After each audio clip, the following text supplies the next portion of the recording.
सुबह के 9 बज चुके थे। शर्ट की कॉलर मोड़ते हुए शिवा कहता है, मामा जी मैं ऑफिस के लिए निकल रहा हूँ। उमाकांत जी कहते हैं, नहीं बेटा, आज तुम्हें ऑफिस नहीं जाना है। क्यों मामा जी, ऐसा क्या काम पड़ गया है? बेटा कोई काम नहीं पड़ गया, आज हमें जेल जाना है। मामा जी हम जेल क्यों जाएंगे? बेटा भूल रहे हो, तुम्हारी माँ को आज से 20 साल की सजा कंप्लीट करते हुए हो गया है। आज तुम्हारी माँ की रिहाई है। मामा जी आपको तो पता है कि मैं माँ से कितना नफरत करता हूँ। आप मेरे सामने माँ का नाम मत लीजिए। मैं कहीं नहीं जा रहा हूँ। मैंने अपनी आंखों से देखा था कि मेरी माँ ने किस तरह से मेरे पिताजी का खून किया था। हाँ बेटा, बात तो सच है। तुम्हारी माँ ने ही तुम्हारे पिताजी को मारा था।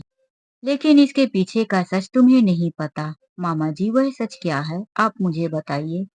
शायद वह सच इतना कठोर हो कि मैं अपनी माँ से नफरत करना छोड़ दूं। हाँ बेटा, जरूर बताऊंगा। और मुझे पूरा भरोसा है कि सच जानने के बाद तुम्हें अपने ऊपर खुद पछतावा होगा कि इतने दिनों से मैं अपनी माँ से नफरत क्यों कर रहा था। सुनो मेरी बात। इसी गांव में भरत लाल जी नाम के एक मास्टर जी रहते थे। वह मास्टर के साथ साथ गांव के पंडित और दूसरे गांव में भी शादी ब्याह, यज्ञ भागवत, मुंडन में भी जाया करते थे। गांव के लोग उनका बड़ा मान सम्मान करते थे। पंडित जी को भी पैसों से ज्यादा अपना मान सम्मान प्यारा था। उनकी पत्नी देविका जी किसी लक्ष्मी से कम नहीं थी। बस उनके जीवन में एक ही कमी थी कि भगवान ने उन्हें अभी तक एक संतान नहीं दिया था। उनकी शादी को हुए 15 साल हो चुके थे। देविका जी एक संतान के बिना बहुत दुखी रहती थी। अब तो वह अपने समाज और रिश्तेदारों के यहाँ शुभ कार्यों में भी जाना बंद कर दी थी। उन्हें लगता था कि मैं बांझ हूँ और मेरा जाना किसी भी शुभ कार्य में उचित नहीं है। उन्होंने एक पुत्र प्राप्ति के लिए अपने माथे से बांझ होने के कलंक को मिटाने के लिए डॉक्टर से लेकर तांत्रिक के दरवाजे तक खटखटाए। पूजा पाठ, यज्ञ भागवत, तीर्थ यात्रा, सब कुछ किया। भगवान को आखिर दया आई और उन्हें 15वें साल गर्भवती होने का एहसास हुआ। समय धीरे धीरे बीतता गया। भरतलाल जी अपनी पत्नी की देखरेख के लिए घर में कामवाली लगा दिए थे। 9वां महीना चालू हो गया था। भरतलाल जी खुद भी शुरुआती दिनों से ही देविका जी का बहुत ध्यान रखते थे। यहाँ तक कि वह अब दूर दूर पंडिताई करने भी नहीं जाते थे। उनका कहना था कि मेरी पत्नी का कोई अपना पास में नहीं है, इसीलिए मैं ज्यादा दूर नहीं जाऊंगा। 90 महीने एक दिन आधी रात को देविका जी के पेट में काफी दर्द उठता है। देविका जी उठकर बिस्तर में बैठ जाती हैं, कराहने लगती हैं। भरतलाल जी की आंखें खुली, पूछते हैं, क्या हुआ, तकलीफ हो रहा है क्या? हाँ जी, अब तो दर्द बर्दाश्त से बाहर है। अब मैं क्या करूं? चिंता मत करो देविका, मैं अभी गांव की दाई को बुला कर लाता हूँ। देविका जी कहने लगी, आधी रात हो गई है, आप कैसे जाएंगे? तुम चिंता मत करो। भरतलाल जी ये कहते हुए लालटेन की रोशनी को तेज कर देते हैं। एक हाथ में टार्च, दूसरे हाथ में लाठी लेकर दाई के घर की तरफ निकल पड़ते हैं। दाई का घर आते ही बाहर से वह उनके दरवाजे की कुंडी को जोर जोर से खटखटाने लगते हैं। दाई अंदर से कहती है, अरे कौन है? आधी रात को दरवाजा क्यों पीट रहा है? दरवाजा खोलो दाई, मैं गांव का मास्टर शास्त्री पंडित जी हूँ। अच्छा, अभी खोलती हूँ। यह कहकर दाई अपने हाथ में लालटेन को लिए हुए दरवाजे तक आती है। मास्टर जी कहते हैं, दाई, मेरी पत्नी को प्रसव पीड़ा शुरू हो गई है, मेरे साथ अभी चलो। दाई कहती है, जरा ठहरो, मैं अपने सामान ले लूं। दाई तुरंत वापस आती है और भरतलाल जी के साथ उनके घर पहुंच जाती है। भरतलाल जी कहते हैं, दाई, काफी समय के बाद खुशियां हमारे घर पर आई है। तुम पूरी कोशिश करना और बड़ी मेहनत के साथ मेरी पत्नी की डिलीवरी करवाना, कोई परेशानी ना आए। दाई कहती है, मैं पूरी कोशिश और मेहनत के साथ आपके पत्नी की डिलीवरी करवाऊंगी। आप मेरी तरफ से निश्चिंत रहें। दाई पूरी कोशिश और मेहनत के साथ डिलीवरी करवाती है। उन्हें एक बच्चा पैदा होता है। दाई कहती है, बेटे ने जन्म लिया है, लेकिन बेटा पैदा होते ही बिल्कुल शांत, मूर्छा की हालत में था, रोया भी नहीं। दाई बच्चे का नाड़ा काट कर, उसे साफ कपड़े से पोंछकर सूखे कपड़े में लपेट देती है और देविका जी के हाथों में रखती है। देविका जी उस बच्चे के चेहरे को देखकर उनकी आंखों में आंसू आ जाते हैं। वह रोने लगती है। देविका जी की आंखों के आंसू बच्चे के माथे पर गिरते हैं। बच्चा आंसू के गिरने से चीख चीख कर रोने लगता है। ये कैसा चमत्कार! बच्चे की रोने की आवाज सुनकर भरतलाल जी का मन प्रफुल्लित हो उठा। पहली बार उनके घर में बच्चे की रोने की आवाज आई थी। अपने पिता बनने का एहसास उन्हें गदगद कर रहा था। अब तक सुबह हो चुकी थी। गांव की औरतें भी इकट्ठी हो गई। ग्रामीण लोकगीत में सोहर गाने लगी थी। भरतलाल जी को यह माहौल बहुत सुहाना लग रहा था। देविका के डिलीवरी के बाद ताई ने कहा, मैंने अपना काम कर दिया है। अब सब कुछ ठीक है। अब मुझे घर जाना होगा। दाई के जाने के बाद भरतलाल जी ने एक नौकरानी और देविका जी की मालिश उनकी देख रेख करने के लिए रख दिया और बाकी घर की साफ सफाई के लिए तो पहले से ही काम वाली लगी थी। घर में खाना बनाने का काम भरतलाल जी खुद कर लिया करते थे, क्योंकि काम ज्यादा था ही नहीं। खुद के लिए भोजन और पत्नी के लिए तो भरतलाल जी ये कर लिया करते थे। समय बीतता गया। 6 दिन हुआ। छठे दिन छठ पूजा भी करवाई गई। 12 दिन के बाद सत्यनारायण भगवान की पूजा, बच्चे का नामकरण, यह सब प्रोग्राम रखा गया। साथ में भोजन भंडारा भी था। गांव के सारे लोग आज शास्त्री पंडित जी के घर में भरतलाल जी के घर भोजन करने आए थे। वैसे तो भरतलाल जी का कोई सगा संबंधी नहीं था। उनका एक चचेरा भाई लखन था, जो अभी यहाँ नहीं था। उन्होंने किसी से नहीं बताया, क्योंकि यह बहुत शर्मनाक बात थी और एक सीक्रेट मानकर उन्होंने किसी से उसके बारे में चर्चा नहीं किया। जब सब कुछ हो गया, बेटे का नामकरण का समय आया, तो पंडित जी ने बेटे का नामकरण कुलदीप रखा। यह सुनकर भरतलाल जी बहुत खुश हुए। हाँ, यह मेरा कुलदीपक ही तो है, मेरे कुल का दीपक। वह सब में मिठाइयाँ बांटने चले गए। इधर देविका जी ने कहा, पंडित जी, अब मेरे बेटे का भविष्य बताइए। मेरा बेटा आगे चलकर क्या बनेगा? पंडित जी बेटे की तरफ उसके माथे और उसके हथेलियों पर और उसके पैरों को देखकर कहने लगे, बहू रानी, बेटा बहुत भाग्यशाली है। बस कमी एक ही बात की है कि बेटा और पिता की कभी नहीं बनेगी। बेटा पिता के खिलाफ राजनीति में चला जाएगा। यह सुनकर देविका जी का चेहरा उतर गया। उन्होंने कहा, बस कीजिए पंडित जी, आगे कुछ मत बताइए और यह बात मेरे पति को भी मत बताइए। मैं नहीं चाहती कि अभी से पिता पुत्र के बीच में दूरियां पैदा हो जाए। जैसे यह बात मेरे पति को पता चलेगी कि उनका बेटा उनके खिलाफ जाएगा, यह बात वह बर्दाश्त नहीं कर पाएंगे। कोई बात नहीं बहू रानी, मैं नहीं बताऊंगा। आपका बहुत बहुत धन्यवाद। पंडित जी के पैर छूकर देविका जी बच्चे को लेकर कमरे में चली गई। इधर भरतलाल जी सारा काम खत्म करते रहे। शाम तक भीड़ घर से कम होने लगी। अंधेरा होते होते सब लोग अपने अपने घर चले गए।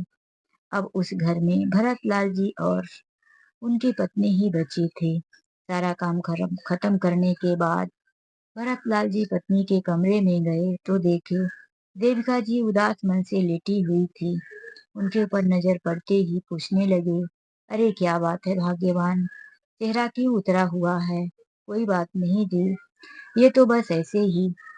देविका जी अपने आप को ठीक करते हुए अपने पति से कहती हैं, बस थकान हो गई थी, आज पूजा पाठ में पूरा दिन बैठा रहना पड़ा और फिर इतना भीड़ भाड़, लोगों का भोजन भंडारा, यह सब मैंने तो नहीं किया, लेकिन हाँ, घर में 4 लोग थे, बातें करना, बोलना, इन सब बातों से मैं थक गई। अच्छा, अभी तो 12 दिन ही हुआ है, जरूर थक गई होगी। तुम आराम करो, तुम्हें अभी घर के कोई काम करने की जरूरत नहीं है। काम करने के लिए बाई है और तुम्हारी अलग से सेवा करने के लिए भी है। तुम किसी चीज की चिंता मत करो। हमारे कुलदीप का ध्यान रखो, उसे कोई तकलीफ नहीं होनी चाहिए। हाँ हाँ जी, हम उसका ध्यान तो अच्छी तरह से ही रखेंगे। समय बीतता गया। कुलदीप अब 3 साल का हो चुका था। घर के आंगन में खेलता, मम्मी पापा बड़े प्यार से बुलाता।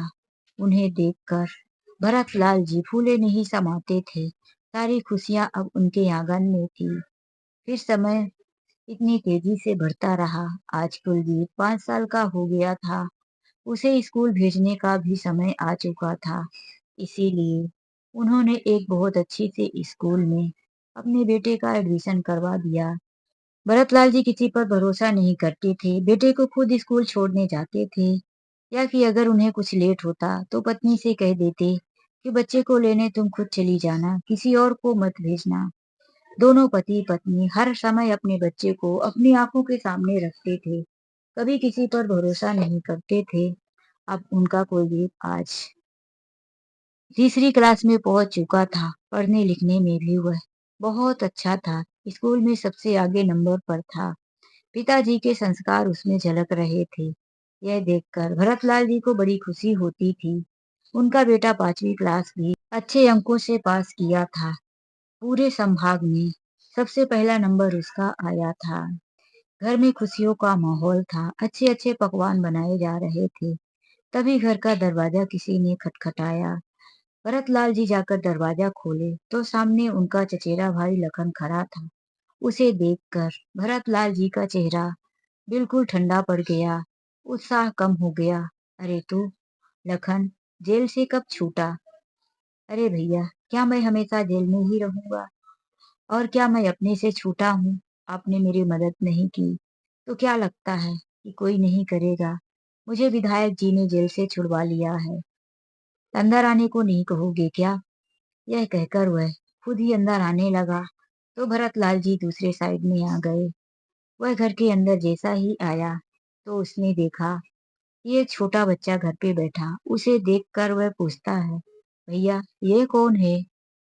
भरतलाल जी कहते हैं, तेरा भतीजा है, ये मेरा बेटा है। उसने कहा, भैया यह चमत्कार कब हुआ? जब मैं जेल गया था तब तो भाभी की गोद सुनी थी। अच्छा हाँ, जेल में किसी ने खबर दिया था कि तेरे भाई को बेटा पैदा हुआ है। मैंने इस बात पर ज्यादा ध्यान नहीं दिया। काफी बड़ा हो गया है मुन्ना। अरे मुन्ना इधर तो आ, स्कूल जाता है क्या? कुलदीप उनके पास चला गया और कब बोला, हाँ स्कूल जाता हूँ। आप कौन हो? तो लखन ने कहा, मैं तुम्हारा चाचा हूँ। अच्छा, कभी तुम्हारे पिताजी ने बताया नहीं कि हमारा एक रिश्तेदार तुम्हारा चाचा भी है? नहीं, मेरे पापा ने तो कभी नहीं बताया। हाँ बेटा, तुम्हारे पापा क्यों बताएंगे? वो तो एक इज्जतदार शरीफ इंसान है। लेकिन आप अभी तक कहाँ थे चाचा? तो लखन ने कहा, बेटा मैं अभी जेल में था। यह सुनकर दोनों पति पत्नी सकपका सा गए। बच्चे का हाथ खींचकर कहते हैं, बेटा कुलदीप कमरे में जाकर पढ़ाई करो। कुलदीप चला जाता है। भरतलाल जी कहते हैं, यह बच्चे को बताने की क्या जरूरत है कि तुम जेल में थे? उसे तो जेल का पता भी नहीं मालूम। हाँ भैया ठीक कह रहे हो, शरीफ का बच्चा है, जेल कैसे जाने। अच्छा कुछ खाने पीने को भी पूछोगे कि बस ऐसे ही बड़ी जोर से भूख लगी है, सीधा जेल से छूटा तो यहीं चला आया हूँ। उसने अपनी भाभी देविका जी की तरफ नजर डाला, फिर कहा, अरे भाभी, तुम तो मुझे देखते ही खड़ी रह गई। कितनी खूबसूरत लग रही हो। जैसा मैं गया था वैसे ही हो, जरा सा भी नहीं बदली इतने सालों के बाद। यह सुनकर देविका जी मुड़कर किचन में चली गई और थाली परोस कर लाई। वह नीचे बिना बिछौने के ही बैठ गया और बिना हाथ मुंह धोए ही खाने पर झपट पड़ा। जल्दी जल्दी खाना चट करते जा रहा था। वैसे भी आज तो कुलदीप के 5वीं क्लास में अच्छे नंबरों पर पास होने की वजह से घर में अच्छे अच्छे पकवान बने थे। उसने बोला, भाभी खीर बहुत अच्छी बनी है, ऊपर से इलायची की खुशबू मुझे बहुत पसंद है। बची हो तो जरा एक कटोरी और दे देना। देविका जी अपने देवर को लाकर फिर से भरकर कटोरी खीर दे दिया। वह देखते ही देखते चट कर गया और फिर कहने लगा, भाभी रसगुल्ला भी क्या मस्त बना है, मुंह में डालो तो घुल जाता है। यह सुनकर देविका जी उसे और 4 पीस रसगुल्ला लाकर दे देती हैं। वह सारा खाना एकदम से ठूसे जा रहा था। आज बहुत खाया भाभी जी, पहली बार इतना अच्छा खाना खाने को मिला। पेट में हाथ फेरते हुए डकार लिया और फिर वही हाल में रखे हुए सोफे के ऊपर दोनों पैर फैलाकर लेट गया। देविका जी भरतलाल की तरफ देखती हैं। उनका इशारा ये था कि क्या यह यहीं पर रुकेगा, यहाँ से जाएगा नहीं। भरतलाल जी ने कहा, और कहीं जाना है कि यहीं? अरे नहीं भैया, और कहाँ जाऊंगा, मेरा ठिकाना ही कहाँ है, बस यहीं चला आया। देविका जी कमरे में चली गईं और याद करने लगी कि जब शादी के पहली बार ही आई थी तो यह लखन उस टाइम पर कैसे उनके साथ छेड़छाड़ किया था। उनका भाई घर पे नहीं था। उसी का मौका उठाते हुए वह किचन में पहुंच गया था और उसने पीछे से भाभी को कमर में हाथ डालकर पकड़ लिया था। वह जब उसके पकड़ से छूटी तो किचन में पड़े हुए चाकू को उठाकर कहती है, खबरदार अगर तूने मुझे छूने की कोशिश की तो तुझे मार दूंगी और खुद भी मर जाऊंगी। तू मुझे ऐसी वैसी औरत मत समझना। फिर जब शाम को स्कूल से भरतलाल जी वापस आए थे तो देविका जी ने सारी बात बता दी थी। भरतलाल जी बहुत गुस्से में थे। वह लखन को मारने जा रहे थे, उससे झगड़ा करने, लेकिन देविका जी ने मना कर दिया कि देखो अभी पहली बार आई हूँ और मेरे आते ही दोनों भाई आपस में झगड़ पड़ोगे तो गांव मोहल्ले में बहुत बुरा असर पड़ेगा। 4 लोग मेरी तरफ बोलेंगे और 4 लोग उसकी तरफ। बदनामी तो मेरी ही होगी। लोग यही कहेंगे, पहली बार ससुराल आते ही दोनों भाइयों में झगड़ा करवा दिया। और मेरी बात कौन सुनेगा, कोई गवाह भी तो नहीं है। भरतलाल जी अपनी पत्नी देविका की बात मान जाते हैं और उसे कहते हैं कि तू ऐसा कर, यहाँ से अभी के अभी निकल जा। मैं कुछ हंगामा करना नहीं चाहता, लेकिन तेरी सारी हरकतें मुझे पता है। अब तू दोबारा कभी मुझे अपनी शकल मत दिखाना, मेरे घर पर कदम मत रखना।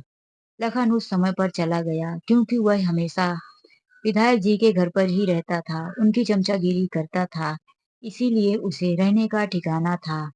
फिर उसने किसी के साथ मारामारी किया, यही उसका काम था, दारू पीना, गुंडों के साथ उठा बैठी करना, यही सब तो था उसका काम, जिसकी वजह से वह जेल चला गया था।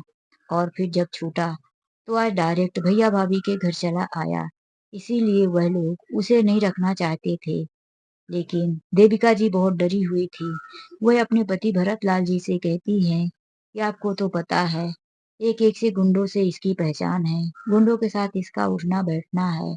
अब तो मेरा बच्चा भी है, यह माँ वाली जेल से छूटकर आया है, कुछ मेरे बच्चे के साथ ना करे। यह सोच सोचकर उनका बहुत बुरा हाल था।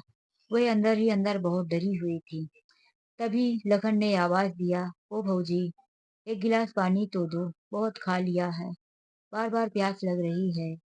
वह डरते डरते गिलास में पानी ले जाकर लखन के हाथ में देती हैं। उन्होंने गिलास को बहुत नीचे से पकड़ा हुआ था ताकि ऊपर लखन पकड़ ले। वहां पर कोई कुर्सी या टेबल नहीं थी जिसमें वह पानी रख सकती। फिर भी लखन ने उस गिलास को नीचे से पकड़ा और भाभी की उंगली को दबा दिया। यह बैठे हुए भरतलाल जी ने देख लिया और वह गुस्से से बोल पड़े, यह क्या तेरी बदतमीजी है? तू भाभी की उंगली को क्यों दबा रहा है? तेरी अभी वही पुरानी हरकतें हैं। क्या भैया, मैं मजाक भी नहीं कर सकता। क्या भाभी के हाथ छू देने से भाभी कलंकित हो गई? तेरा मजाक मैं अच्छी तरह से समझता हूँ। अब दोनों भाइयों में बहस छिड़ गई थी। तू पुराना वही है, मैं तेरी पुरानी हरकतों को भी नहीं भूल पाया हूँ। मैंने तुझे अपना समझकर माफ किया था कि गांव में कौन हंगामा करे, तेरी तो वैसे भी कोई इज्जत नहीं है। मैंने अपनी इज्जत का ख्याल किया, इसीलिए उस समय पर तुझे माफ कर दिया था। अब मैं तुझे अपने घर में 1 मिनट बर्दाश्त नहीं कर सकता। तू मेरे घर से अभी का अभी निकल जा। और हाँ, तेरा मेरा कोई रिश्ता नहीं है। तू कभी मेरे घर पर वापिस मत आना। लखन को भी अब भरत जी की बातें सुनकर गुस्सा आ गया था। उसने कहा, भैया इतना बुरा समझते हो, इतना मैं हूं नहीं। वह भी अपनी सफाई देने लगा और वहां से बाहर निकल गया। उसके जाते ही जल्दी से देविका जी ने दरवाजा बंद किया और कहने लगी, आप इतना झगड़ा क्यों करने लगे उससे? वह कितना खराब इंसान है। यदि उसने कुछ बुरा किया, तो हम क्या करेंगे? हमें तो सोच-सोच कर भी बहुत डर लग रहा है। भरतलाल जी ने कहा, तो क्या करें? उसकी हरकतें देखते रहें। आज वह ऐसा कर रहा है, उसकी हिम्मत बढ़ जाएगी, तो कल का वो और भी बुरा करेगा। इससे अच्छा है उसकी पहली हरकत पर उसे रोक दिया। वह अभी तक सुधरा नहीं है। जेल जाने के बाद भी उसकी आदतें बदली नहीं है। यह सब देविका जी सुन रही थी, लेकिन अब उनके पास कोई शब्द नहीं थे सफाई देने के लिए। अभी तक उन लोगों ने खाना नहीं खाया था। भरतलाल जी ने कहा, अरे चलो, पकवान तो इतना सुबह से बनाया, लेकिन कुछ खाने को नसीब नहीं हुआ। यह अत्याचारी जो घर में आ गया, जाओ खाना परोस कर लाओ और मुन्ने को भी खिलाओ, हम लोग खाना खाते हैं। देविका जी साथ में खाना खाने तो बैठी, लेकिन उनकी भूख कोसों दूर थी। किसी तरह से उन्होंने थोड़ा बहुत खाया। भरतलाल जी समझाते रहे कि मैं हूं ना, तुम क्यों डरती हो। देविका जी लाख समझाने की कोशिश कर रही थी, लेकिन उनके अंदर डर बैठ गया था। रात को कुलदीप और भरतलाल जी दोनों पिता पुत्र आपस में खेल रहे थे। पिताजी के पैरों पे चढ़कर कुलदीप झूला झूल रहा था, लेकिन देविका जी अभी भी उदास मन में लेटी हुई थी। भरतलाल जी पत्नी की तरफ देखकर कहते हैं कि हम दोनों यहाँ मजे कर रहे हैं और माँ को देखो, पता नहीं कहाँ खोई है। कितनी डरपोक है तुम्हारी माँ। दोनों पिता पुत्र हंसने लगते हैं और फिर कुलदीप को नींद आ जाती है, वह सो जाता है। भरतलाल जी भी सो जाते हैं, लेकिन काफी रात तक देविका जी को नींद नहीं आई। पता नहीं आधी रात को कब वह सोचते सोचते सो गई। समय ऐसा ही बीतता रहा। कुछ दिनों तक तो लखन भरतलाल जी के घर पर नहीं आया, लेकिन एक दिन भरतलाल जी अपनी पत्नी और पुत्र के साथ मंदिर में गए हुए थे। तभी वहां पर लखन मिल जाता है। वह भरतलाल जी के आकर पैर छूता है और भाभी के भी। फिर कहता है, भैया भाभी मुझे माफ कर दो, नादानी में गलती हो गई, अब मैं वैसा नहीं रहा और आपके कहने पर मैंने घर छोड़ दिया है। जब तक आप नहीं कहेंगे तो मैं नहीं आऊंगा। मेरा भी मन करता है कि मुन्नी के साथ बात करूं और खेलूं, लेकिन आपने मना किया है तो मैं घर नहीं आऊंगा। भरतलाल जी सब लोगों के सामने यह नहीं कह पाए कि ठीक है तू मत आ। वहां मंदिर में काफी लोग पंडित पुजारी थे। उन्होंने कहा, मैंने ये नहीं कहा कि तू घर मत आ।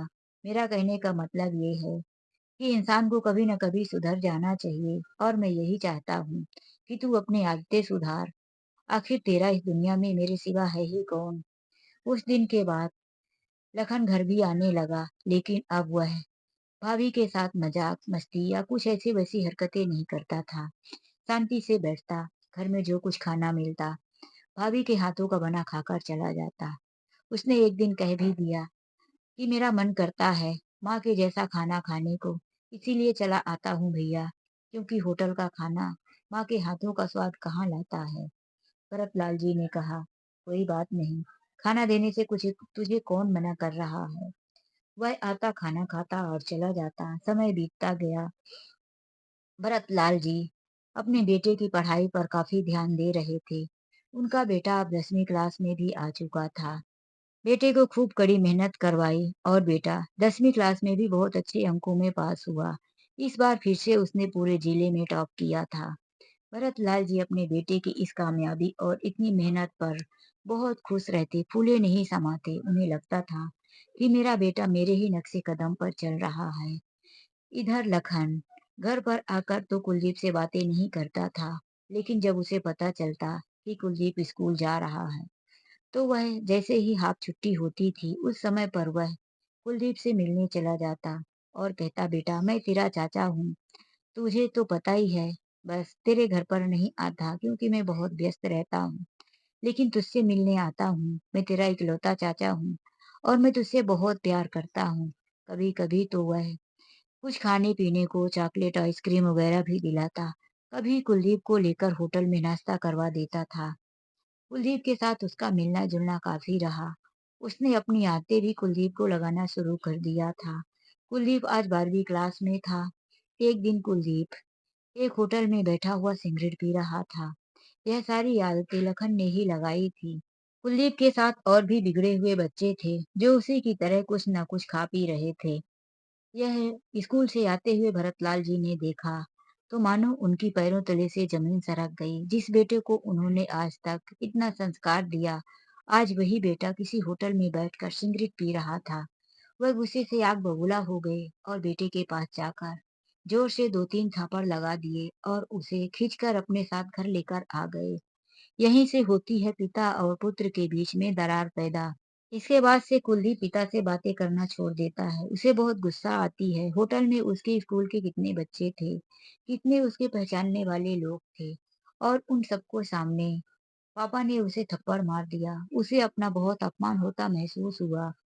वह अब माँ से भी बातें करना कम कर दिया था। बिल्कुल घर के लोगों से कटा-कटा सा रहता था और वहाँ उसका चाचा को ये लखन बार-बार मिलता रहता था।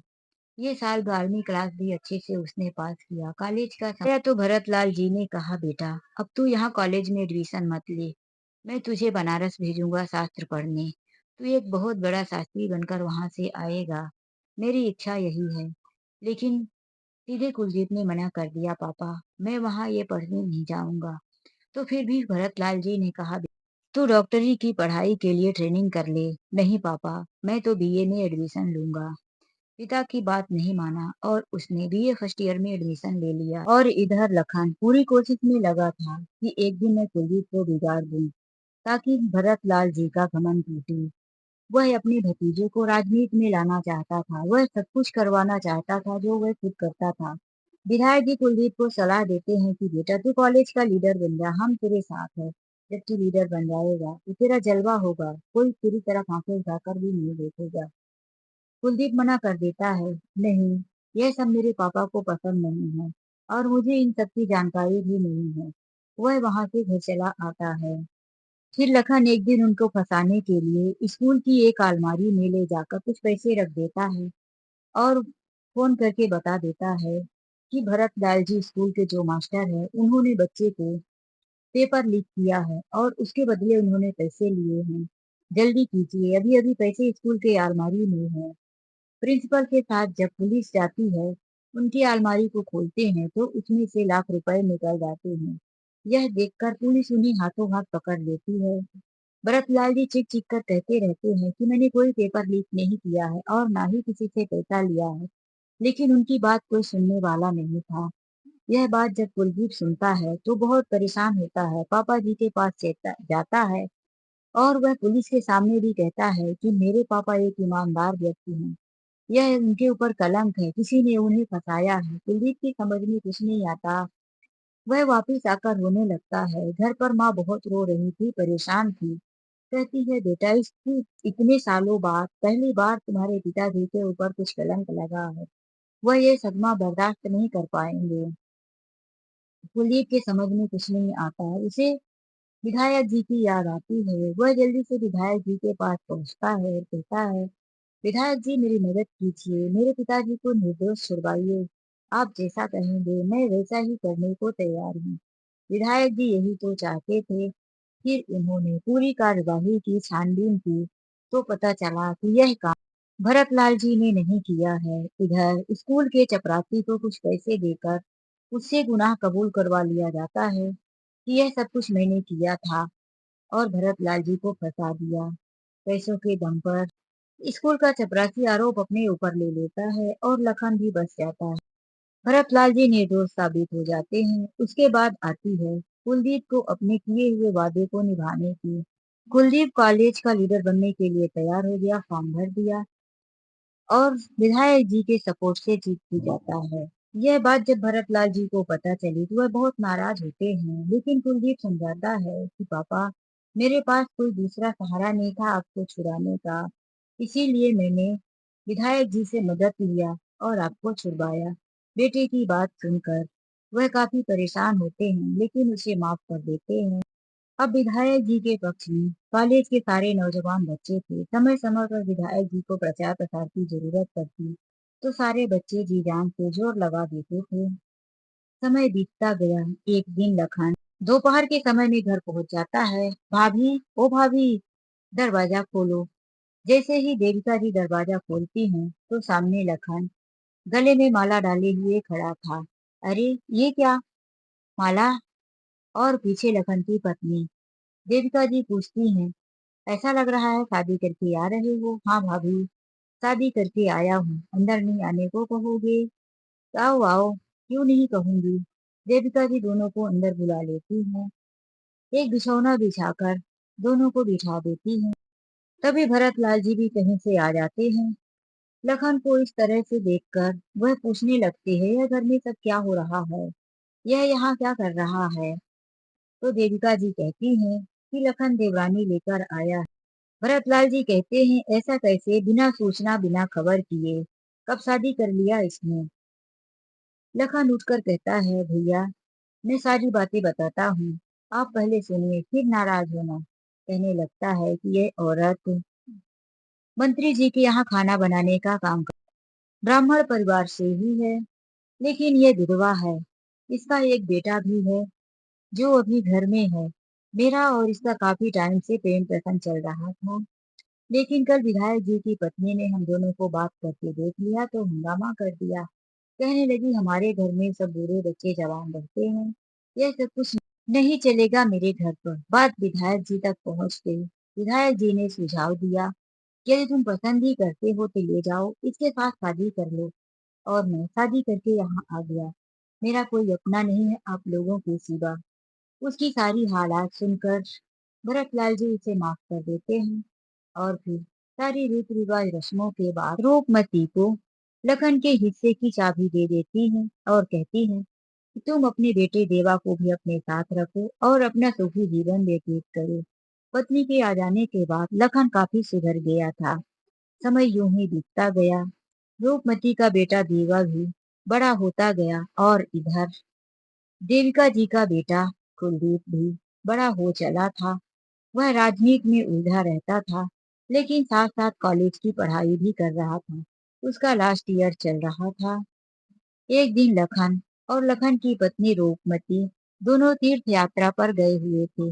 बेटे को कॉलेज भेजे थे। 2 दिन के बाद खबर आई कि जिस गाड़ी से वह लोग गए थे वह गाड़ी खाई में पलट गई है और गाड़ी के समेत कोई भी जिंदा नहीं बचा। बड़ी दुखद घटना थी। यह सुनकर देविका जी को बहुत दुख होता है, लेकिन रूपमती का बेटा देवा जो अभी कॉलेज में था वह अब कहाँ जाए। उसे अपने साथ ही वह लोग रख लेते हैं। साथ में उसे यह भी कहते हैं कि बेटा, तेरे पिता और माँ की जमीन का हकदार तू ही है। मुझे उसमें से कुछ नहीं चाहिए। मेरे पास अपने हिस्से का ही इतना है कि मेरा बेटा सुकून से रह सकता है। देविका जी बहुत अच्छी औरत थी। वह देवा को भी अपना बेटा मानकर अपने साथ ही रख लेती है। लेकिन देवा लखन के ही विचारों वाला था। भले ही बेटा उनका नहीं था, लेकिन उनका ही खतरनाक बेटा। एक दुश्मन तो गया था, लेकिन लास्ट में वह भी सुधर गया था। लेकिन अब देवा राम लखन जी, देविका जी और उनके बेटे कुलदीप जी से दिल में नफरत करता था। उसे लगता था कि इनके ही खानदान की वजह से मेरी माँ इस दुनिया से चली गई। वह बहुत नफरत करता था, लेकिन उन्हें कभी दिखाया नहीं। समय के साथ साथ वह भी राजनीति में ही ज्वाइन कर लिया, लेकिन वह तो कुलदीप के विपक्षी लोगों से ज्यादा दोस्ती कर लिया था। बस कुलदीप के सामने मिलता जुलता नहीं था। वह शराब और नशे के हालत में भी कभी कभी घर आता था। देविका जी ने कहा, इसकी जिम्मेदारी तो हमने लिया है, लेकिन इसे निभाएंगे कैसे? उन्होंने एक दिन भरतलाल जी से कहा कि उचित यही होगा कि हम इसकी शादी करवा दें। जिस तरह से लखन शादी के बाद सुधर गया था, तो हो सकता है कि यह भी सुधर जाएगा। उन्होंने कोशिश करना शुरू कर दिया और फिर उसके लिए एक अच्छा सा रिश्ता मिल ही गया। रिश्ता भरतलाल जी और देविका जी के व्यवहार को देखते हुए बहुत ही अच्छा ब्राह्मण खानदान से था। कुलदीप बड़ा था, इसीलिए उन्होंने कुलदीप को भी शादी के लिए बहुत समझाया, पर कुलदीप ने कह दिया कि शादी के बाद जिम्मेदारियां बढ़ जाएगी। अभी मैं कुछ करना चाहता हूँ, इसीलिए देवा की ही शादी कर दी गई। शादी के बाद देवा की पत्नी प्रीति जब घर आई तो बहुत ही अच्छी और संस्कारी बहू साबित हुई। वह तो अपने सास ससुर यानी भरतलाल जी और देविका जी की बहुत देख रेख करती थी। सारी बातें बताकर शादी हुई थी, इसलिए वह इतना बड़ा एहसान मानती थी। कि आखिर देवा के यह लोग कोई नहीं लगते, इसके बाद भी अपने बेटे की तरह प्यार देते हैं और मुझे अपनी सगी बहू से कहीं बढ़कर प्यार करते हैं। वह भी अपनी तरफ से पूरी कोशिश कर रहे थे कि कभी भी सास ससुर को कोई तकलीफ ना हो। देविका जी भी अपनी बहू प्रीति को बहुत प्यार करने लगी थी। बेटी जैसे रिश्ता था। वह तो अपने जेठ कुलदीप का भी बहुत ध्यान रखती थी। अपने बड़े भाई की तरह मानती थी और हमेशा कहती रहती थी, भैया कब मेरे लिए जेठानी लेकर आते हो। कुलदीप भी कह देता कि अब मेरी माँ की देखभाल करने के लिए मेरी छोटी बहन जैसे तुम जो आ गई हो, तो अब किसी की जरूरत ही क्या है। शादी के 2 साल के बाद प्रीति ने एक सुंदर से बेटे का जन्म दिया। पिता का नाम देवा, इसीलिए बेटे का नाम शिवा रख दिया गया। बेटा बहुत ही प्यारा था, लेकिन देवा अपनी पत्नी को हमेशा समझाता रहता, प्रीति तुम इस तरह से इन लोगों के पीछे क्यों लगी रहती हो? क्या तुम्हारा यही काम है? तुम अपने काम से काम रखो, 24 घंटे सबकी सेवा करती रहती हो। प्रीति को यह बात बिल्कुल अच्छी नहीं लगती, तो अपने पति को समझाती, तुम कैसी बातें करते हो, तुमको इन लोगों का एहसान मानना चाहिए। लेकिन देवा था कि हमेशा जलता रहता था भरतलाल जी के पूरे खानदान से। वह अपने बेटे को जरा भी समय नहीं देता था, हमेशा घर के बाहर घूमता, गांजे शराब से नशे में आता। उसकी शादी के बाद भी उसके आचरण में जरा सा भी सुधार नहीं आया था। कई बार कुलदीप ने कोशिश किया कि देवा को किसी अच्छे से बिजनेस में लगा दिया जाए, लेकिन जितनी बार वह पैसे लगाता तो वह सब उड़ाकर फूंक कर बैठ जाता। अब सब परिवार वाले भी उससे हार चुके थे और इधर प्रीति भी समझा समझा कर थक चुकी थी। कुलदीप बहुत प्यार करता था देवा के बेटे शिवा से। वह भी उसे चाचा चाचा करके जब घर में रहता तो कुलदीप के गले में ही लगा रहता। पिता से ज्यादा तो वह कुलदीप से प्यार करता था, क्योंकि हमेशा देवा नशे की हालत में बच्चे को डांटता और धुतकारता ही रहता था। कुलदीप के कॉलेज का आखिरी साल था। एक दिन वह अपने दोस्तों के साथ कॉलेज के बाहर बाइक पर बैठे हुए थे। कई दोस्त थे। तभी कुलदीप की नजर एक लड़की पर पड़ी। शायद वह फर्स्ट ईयर की लड़की थी। उसने नया नया कॉलेज में एडमिशन लिया था। पतली सी, गोरा रंग था, सलवार सूट दुपट्टा, बिल्कुल सिंपल ड्रेस में, लंबे लंबे बाल थे, बड़ी बड़ी आंखें। उसे देखकर कुलदीप देखता ही रह गया। सभी लड़कों ने हिलाया डुलाया, लेकिन वह तो उस लड़की की सुंदरता में खोया हुआ था। उस लड़की ने भी कुलदीप को देखा और फिर मुस्कुरा दी। अब तो कुलदीप उस लड़की का दीवाना हो चुका था। दिन में एक बार उसे देखने के लिए वह कॉलेज से बाहर जरूर निकलता। लेकिन बात ये थी कि वो फर्स्ट ईयर कॉलेज की लड़की थी। वह भी कुलदीप को देखने के बहाने कॉलेज से बाहर निकला करती थी। बहुत देखा ताकि हो गया। जाकर उस लड़की का नाम तो पूछो जनाब। कुलदीप की एक दोस्त ने कहा। कुलदीप ने कहा, क्या अपने दोस्त के लिए इतना नहीं कर सकते? उसका नाम पता करके आओ। नाम पता करने पर मालूम हुआ कि उसका लड़की का नाम नम्रता है।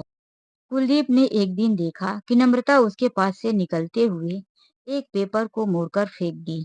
कुलदीप ने उठाया और साइड में जाकर पढ़ने लगा, तो उसमें लिखा था, अरे नेताजी, आपने अभी तक मेरा नाम मालूम नहीं किया, अपने दोस्त को पूछने भेजे, और जबकि मैंने आपके बारे में सब कुछ जानकारी हासिल कर लिया, तो मैं सीधे सीधे बता ही देती हूँ कि मैं आपको पसंद करती हूँ और आपको ही अपना जीवन साथी बनाना चाहती हूँ।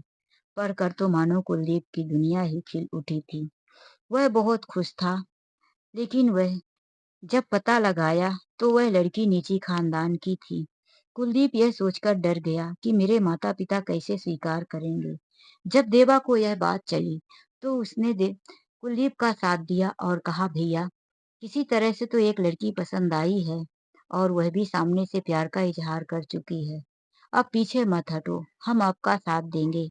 देवा पूरा सपोर्ट करता रहा और एक दिन कुलदीप का लेटर भी ले जाकर नम्रता के हाथों में दे दिया। अब दोनों के बीच चिट्ठियों का आना जाना चालू हो चुका था। पूरे कॉलेज को यह सब पता चल गया और धीरे धीरे उस लड़की के भाई और पिता को भी। यह बात सुनकर उस लड़की का कॉलेज आना बंद हो गया और उसके भाइयों ने भी उसे खूब मारा और डांटा। एक दिन मौका निकाल कर वह लड़की घर से भाग आई और उसे पता था कि कुलदीप हमेशा विधायक जी के घर में मिलता है। वह सीधा विधायक जी के घर पहुंच गई। जब विधायक जी के सामने यह बात रखी गई कि यह लड़की भागकर आई है, उसी समय उस लड़की के माता-पिता भी वहीं पर पहुंच गए। विधायक जी के सामने कहने लगे कि यह शास्त्री यानी कि भरतलाल मास्टर जी का लड़का है और मेरी बेटी को भगाकर लाया है। तो उस लड़की नम्रता ने साफ कह दिया कि विधायक जी, मुझे इन्होंने भगाकर नहीं लाया। मैं खुद अपनी मर्जी से भागकर आई हूँ।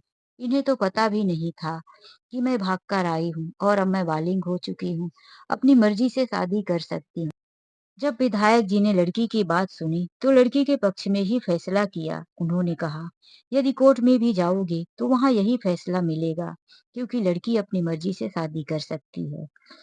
लड़की के माता पिता तो वहां से चले गए, लेकिन लड़के के भाई ने एक बात कुलदीप को बुलाकर कहा, अरे अब मेरे जीजा बन गए हो तो मेरे गले नहीं मिलोगे। कुलदीप जब पास में गया तो कान में उस लड़की के भाई ने कहा, जब यह लड़की अपने माता पिता की सगी नहीं हो सकी तो तुम्हारा कितना दिन साथ देगी, यह तुम देख लेना। कुलदीप के मन में वह बात घर कर। फिर बात सामने आई कि कुलदीप के माता पिताजी को भी बताया जाए। कुलदीप बहुत डरा था कि मेरे मम्मी पापा तो बिल्कुल राजी नहीं होंगे, लेकिन देवा जाकर सारी बातें बता देता है। पहले तो भरत लाल जी और देविका जी बहुत नाराज होते हैं, फिर वह कहते हैं कि चलो एक बार लड़के से मिलते हैं। वह भी विधायक जी के घर आ जाते हैं और पहले कुलदीप को खूब डांटते हैं, लेकिन जब वह नम्रता से मिलते हैं, उसकी सुंदरता, उसकी बातें, उसके व्यवहार से वह प्रभावित हो जाते हैं और वह भी शादी करने की अनुमति दे देते हैं। प्रीति भी बहुत खुश थी। अब घर में दो बहुएं आ चुकी थी। दोनों बहुएं मिलजुल कर घर का बहुत ध्यान रखती थी। इधर देवा ने सोचा था कि एक नीची खानदान की लड़की के साथ यदि कुलदीप को फंसा देता हूँ तो उसके माता पिता बहुत नाराज होंगे और इसको अपने घर से निकाल देंगे। यह दर दर की ठोकरें खाएगा। लेकिन उसके मन की इच्छा तो पूरी नहीं हुई। तो वह बहुत परेशान था और अब इस गुस्से में और भी ज्यादा नशे में रहने लगा था। एक दिन वह कुलदीप के विपक्षियों के पास बैठा कह रहा था कि यह साला पता नहीं क्या करके आया है कि कभी मेरे दांव में फंसता ही नहीं है। मैं इसे फंसा-फंसा कर परेशान हो गया हूँ। इसकी बर्बादी देखना चाहता हूँ। जिस तरह से मेरी माँ इस खानदान में आकर इस दुनिया को छोड़कर चली गई, मैं बदला लेना चाहता हूँ, लेकिन कुछ होता ही नहीं। एक दिन देवा के बेटे का शिवा का बर्थडे था। कुलदीप का एक सबसे करीबी दोस्त जिसका नाम उमा शंकर था, वह कहता है कि मेरे यहाँ मेरे भतीजे के बर्थडे पर आना। वह भी कुलदीप के घर पर आता है। कुलदीप उसका परिचय अपनी पत्नी से करवाता है। देखो, यह मेरा सबसे भरोसेमंद मित्र है और यह भी उसी सब्जेक्ट से पढ़ाई कर रहा है जिससे तुम कर रही थी। यह सुनकर नम्रता खुश हो जाती है और कहती है, क्या तुम्हारे पास अभी किताबें हैं भैया? मैंने तो अपनी सारी किताबें अपने मायके में ही छोड़ दिया था। मैं सोच ही रही थी कि खरीदूंगी। उमा शंकर कहता है, खरीदने की जरूरत नहीं है। मेरे पास अभी मेरी सारी किताबें बची है। नम्रता बहुत खुश होती है और कहती है, यदि तुम्हें समय मिले तो तुम मुझे आकर थोड़ा पढ़ा दिया करो, क्योंकि घर में अकेले पढ़ना बड़ा मुश्किल होता है और तुम भी तो उसी सब्जेक्ट से हो। वह अभी कॉलेज भी जाया करता था।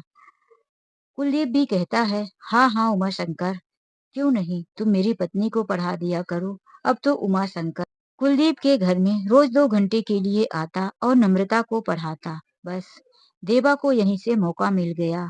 उसे पता था कि उमा शंकर की कमजोरी एक है कि वह लड़कियों को बहुत जल्दी अपने जाल में फंसा लेता है। वैसे तो वह ना कभी दारू सिगरेट कोई भी स्मोकिंग नहीं किया करता था, लेकिन लड़कियां उसकी कमजोरी थी। उमा शंकर और नम्रता दोनों एक ही क्लास में थे, इसीलिए दोनों में अब दोस्ती भी थोड़ी ठीक ठाक हो गई थी। दोनों पढ़ते समय बहुत हंसा करते थे। उमा शंकर हंसमुख प्रकृति का व्यक्ति था। उसकी बातों पर नम्रता हंस दिया करती थी। इसी से देवा को आइडिया आ गया। वह देवा की पत्नी प्रीति को हमेशा बड़ी बहन मानने लगा था। उसे दीदी दीदी कहकर बुलाया करता था। इसी नाते से देवा का बेटा शिवा भी उमा शंकर जी को मामा जी कहने लगा था और जब भी देखता तो उनके कंधे से लिपट जाता, कमर से लिपटता, मामा जी मामा जी। घर में उसकी अच्छी बनने लगी थी। लेकिन एक दिन देवा ऑफिस में जाकर कहता है, क्या भैया, जब देखो नेतागिरी के काम में लगे रहते हो, कभी अपने ऊपर भी ध्यान देते हो? अरे मैं क्या ध्यान दूं, मैं तो ठीक ही हूँ, बिल्कुल ठीक नहीं हो। अपनी हालात तो देखो, ऐसे लग रहा है कि कितने पुराने जमाने के बुढ़े हो गए हो। उधर श्यामलाल को देखो, कितनी अच्छी ड्रेसिंग जमाए रहता है। भाभी उसके साथ कितने अच्छे से खिलखिलाकर हंसती है, बातें करती हैं। दोनों एक ही क्लास में पढ़ते हैं। उसके साथ भाभी बहुत खुश रहती हैं। तुम भी क्यों नहीं उसके जैसा बनते? अरे कहाँ वो, कहाँ मैं। वह एक अभी कॉलेज का स्टूडेंट है और मैं अब नेतागिरी में।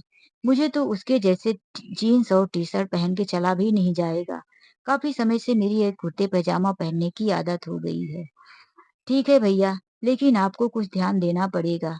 यह कहकर वह चला जाता है। कुलदीप के मन में शंका हो जाती है। जब वह घर पहुंचा तो देखा कि सच में जोर जोर से नम्रता हंस रही थी और वहीं उमा शंकर भी उसके चेहरे की तरफ देखकर बड़ी गंभीरता से मुस्कुरा रहा था। उसके मन में भी शंका होने लगी। उसे भी पता था कि यह उमा शंकर लड़कियों को कितनी जल्दी अपने वश में कर लेता है। फिर तो क्या था, अब उसने धीरे धीरे नम्रता से बात करना कम कर दिया। नम्रता ने कई बार पूछा भी, लेकिन कुलदीप कुछ नहीं बताया, बुझा बुझा सा रहने लगा। चिड़चिड़ कर नम्रता से बातें करना उसने कह दिया, अब तुम ये पढ़ाई वढ़ाई का काम बंद करो और घर गृहस्थी के कामों में ध्यान दो। इधर भरतलाल जी और देविका जी दोनों पति पत्नी तीर्थ यात्रा के लिए चले गए थे। बोले, अब मेरे बेटे ने भी शादी कर लिया, मेरी मन्नत थी, मैं यह मन्नत पूरी करने जा रहा हूँ। दोनों बहुएं घर को अच्छी तरह से संभालना। नम्रता ने शिवा की पत्नी प्रीति से बताया भी कि तुम्हारे जेठ जी कहते हैं दीदी कि पढ़ाई बंद कर दो, घर के काम काज संभालो। दीदी, मैं तो घर के कामों में पूरी मदद भी करती थी, फिर जैसा कुछ आप बोलो, कोई जरूरत नहीं पढ़ाई छोड़ने को। प्रीति ने जोर से कहा, क्योंकि नम्रता छोटी थी, भले ही रिश्ते में जेठानी थी, इसीलिए उसने कहा कि अपनी पढ़ाई पर ध्यान दो। और हाँ, उमाकांत भाई घर नहीं छोड़ेंगे, वह तुमको पढ़ाने आते रहेंगे। लेकिन अब कुलदीप भैया को पसंद नहीं है, तो मैं उनसे कह देती हूँ कि जब भैया ऑफिस में रहे तभी आ जाया करो। इधर उमाकांत बेचारा जब भी कुलदीप ऑफिस में रहता तो पढ़ाने आ जाता और यह देवा उसी समय पर कुलदीप को लेकर घर आ जाता, तो फिर उमा शंकर को पीछे के दरवाजे से भागना पड़ता। अब तो और भी कुलदीप के मन में शक हो गया था कि मेरे आते ही उमा शंकर भाग जाता है। एक दिन तो उसने पूछा कि अभी उमा शंकर आया था, तो नम्रता ने कह दिया, कहाँ, उमा शंकर तो आ ही नहीं रहा, काफी दिनों से मेरे घर नहीं आया। लेकिन उसने जाते हुए देख लिया था। अब उसका गुस्सा और भी बढ़ गया था। अब देवा की मन की बातें पूरी होती हुई नजर आ रही थी। एक दिन देवा ने एक लड़की को पैसे दिलाया और बहुत सारी बातें उसे सिखा दिया कि क्या क्या बोलना है। तो वह लड़की कुलदीप के ऑफिस में जाकर कहती है, नेताजी मेरी मदद कीजिए, मैं तो उमा शंकर से प्यार करती थी, उसके बच्चे की माँ बनने वाली हूँ, लेकिन वह इस समय पर मुझे भाव नहीं देता। वह कहता है कि मुझे कोई और मिल गई है, मुझसे बात नहीं करता। और उसने उस लड़की का कुछ नाम नम्रता बताया। यह सुनकर तो कुलदीप ने अपने ऑफिस में उस लड़की को कह दिया कि चलो बंद करो ये बकवास, मैं उमा शंकर को बुलाकर बातें कर लेता हूँ। वह लड़की वहां से चली गई। यह सारी बातें उस ऑफिस का चपरासी सुन लेता है और वह उमा शंकर से बताने चला जाता है। उस समय पर उमा शंकर घर में नहीं था। चपरासी वहीं वेट करता है। जब उमा शंकर आता है तो वह सारी बात बताता है कि इस तरह से एक लड़की आई थी और तुम्हारे खिलाफ इस तरह से कहकर गई है। उमा शंकर चपरासी का बहुत ध्यान रखता था, इज्जत के साथ बातें करता था, इसीलिए चपरासी को उससे हमदर्दी थी। तो चपरासी ने कहा, उमा शंकर बेटा, मैं उस लड़की को जानता हूँ, वह पैसे के लिए ऐसे ही काम करती है। मुझे पता है कि वह तुम्हारे ऊपर झूठा आरोप लगा रही है। तुम अभी अभी जाओ, अभी कुलदीप सर घर गए हैं, कहीं कुछ उल्टा सीधा ना कर बैठे। यह सुनकर उमा शंकर वहां से भागा भागा कुलदीप के घर आने लगा। इससे पहले ही कुलदीप घर पहुंच गया और अपनी पत्नी से बोला, जाओ मेरे और अपने लिए 2 थाली खाना निकाल कर लाओ। आज हम दोनों अपने कमरे में ही खाना खाएंगे। दोनों पति पत्नी ने बड़े प्यार से खाया। नम्रता को लगा कि अब सब कुछ ठीक हो गया है। प्रीति ने भी देखा कि दोनों पति पत्नी कमरे में खा रहे हैं, तो अब सब कुछ ठीक ही हो जाएगा। उसने जाते जाते कहा कि जाओ बहुत अच्छे से कुलदीप भैया को समझा लेना और उन्हें मना भी लेना। वह मुस्कुराती हुई कमरे में गई। दोनों ने पेट भर के खाना खाया। उसके बाद कुलदीप ने पान निकाला और कहा, लो नम्रता, तुम्हें यह मीठा पान पसंद है ना? मैं तुम्हारे लिए लेकर आया हूँ, इसे खा लो। नम्रता ने वह पान खा लिया और कुछ ही टाइम के बाद उसके आंखों के सामने अंधेरा छाने लगा, मुंह से झाग निकलने लगा, साथ में खून भी निकल रहा था। वह वहीं चक्कर खाकर गिरने लगी। तो कुलदीप ने कहा, इस पान में जहर था। तुमने मेरे साथ बेवफाई किया। तुम उस उमा शंकर के प्यार में फंस गई थी, इसीलिए यह सब कुछ मैंने किया। जाते जाते अपना गुनाह भी सुन लो। उसने जोर से आवाज दिया, प्रीति दीदी। आवाज सुनकर प्रीति कमरे में पहुंची तो देखी एक साइड में नम्रता बेहोशी के हालत में गिरी थी। उसने कहा, क्या कर दिया भैया? क्या हुआ इसे? मैंने इसे जहर दे दिया है पान में। यह सुनकर तो वह सब पकड़कर रोने लगी। ऐसा क्यों किया भैया? तभी वहीं पर दौड़ता हुआ हाँफता उमा शंकर भी पहुंच जाता है। साथ में चपरासी भी था। उसने बताया, बेटा कोई गलत कदम मत उठाना। मैंने ऑफिस में सारी बातें सुन लिया था और उस लड़की को भी लेकर आया हूँ। यह लड़की पैसे लेकर ऐसे ही नाटक करती है। तभी उस लड़की को लाकर बोले, सच सच बता क्या बात है? उस लड़की ने बता दिया कि मुझे देवा ने पैसा दिया था और जो जो बातें लिख कर दिया था मैंने वही जाकर कुलदीप सर के ऑफिस में बोल दिया। बाकी की जिम्मेदारी मेरी नहीं है। वह लड़की वहां से चली गई और उमा शंकर भी कहने लगा, भैया एक बार आपने मुझसे पूछा होता कि आपकी पत्नी को मैं क्या मानता हूँ। अरे जब मैं प्रीति को अपनी बहन मानता हूँ तो क्या उनकी जेठानी को बहन नहीं मान सकता? बस नम्रता मुझसे छोटी थी इसीलिए मैं दीदी नहीं कहता था, लेकिन वह तो मुझे भैया कहती थी, मुझे भाई मानती थी। तभी बाहर से आवाज आई, प्रीति, अरे ओ प्रीति, ला मुझे खाना दे। यह देवा की आवाज थी। प्रीति अपने पति की आवाज सुनकर बाहर जाती है, लेकिन सबकी नजरें बचाकर कुलदीप के कमरे में रखा हुआ लोहे का फूलदान उठा लेती है और देवा के सिर में पीछे से मार देती है। देवा एक ही बार में कराह कर पीछे देखता है कि उसकी पत्नी ने उस पर वार किया था। वह चक्कर खाकर नीचे गिर जाता है। उसकी आवाज सुनकर उमा शंकर और वही चपरासी बाहर आ जाते हैं, लेकिन कुलदीप अपने कमरे में ही रह जाता है। देवा जमीन पर धराशायी पड़ा था। उसके पीछे भाग से सिर से खून बह रहा था। वह मर चुका था। लेकिन फिर कुलदीप के कमरे से धड़ाम से गिरने की आवाज आती है। तो फिर सभी दौड़कर कुलदीप के कमरे में जाते हैं। तो कुलदीप के मुंह से झाग और खून निकल रहा होता है। वहां पर एक जहर की छोटी सी बोतल पड़ी थी। उसे देखकर समझते देर नहीं लगती कि यह वही जहर है जो कुलदीप ने अपनी पत्नी के पान में मिलाया था। उसने खुद भी खा लिया और कुलदीप भी अब मर चुका था। वहां का हालात सब बहुत ही दर्दनाक था। पुलिस आ जाती है और वही बेसुध सी बैठी हुई प्रीति को पुलिस गिरफ्तार करके ले जाती है। उसके पति के मर्डर के जुर्म में सब कुछ खत्म हो चुका था। अब भरत लाल जी और देविका जी जब वापिस आते हैं तो सारी जानकारी उनको मिलने के बाद भरत लाल जी को तो हार्ट अटैक आ जाता है। वह हॉस्पिटल में एडमिट हो जाते हैं और इधर देविका जी की आवाजें चली जाती है। वह भी एक तरफ हॉस्पिटल में एडमिट थी, लेकिन उनका हफ्ते भर के अंदर ही मौत हो जाती है। अपनी पत्नी की भी मौत की खबर सुनकर भरत लाल जी को दूसरा हार्ट अटैक आता है और वह भी इस दुनिया को महीने भर के अंदर ही छोड़कर चले जाते हैं। कहानी तो तुमने पूरा सुन लिया। शिवाकांत जी की आंखों से आंसू की धारा बह रही थी। अब आगे सुनो। वह शिवा तुम ही हो। तुम उस समय पर 8 साल के थे। घर का कोई भी सदस्य नहीं बचा था, इसीलिए तुम्हें संभालने की जिम्मेदारी मैंने उठा ली और तुम्हारी माँ जेल में अभी भी अपने गुनाहों की सजा भुगत रही थी। तो बेटा अब तुम बताओ, जिस देवा की वजह से कुलदीप और नम्रता की जिंदगी खत्म हो गई, भरत लाल जी और देविका जी भी अपने बेटे और बहू के शोक में दुनिया छोड़कर चले गए। मैं तुम्हारी सेवा में सारा जीवन अर्पण कर दिया, पूरा घर बर्बाद हो गया, तो क्या उस देवा को जीने का हक था?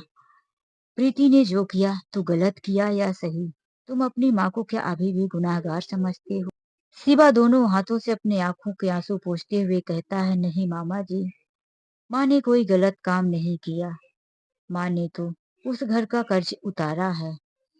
चलो, माँ को लेने जाना है, अब हम देर नहीं करेंगे। तो दोस्तों, यह कहानी आप लोगों को कैसी लगी? लाइक और कमेंट करके ज़रूर बताएँ। तो चलिए मिलते हैं ऐसी एक नई कहानी के साथ। आज के लिए बस इतना ही। राधे राधे, जय श्री कृष्णा।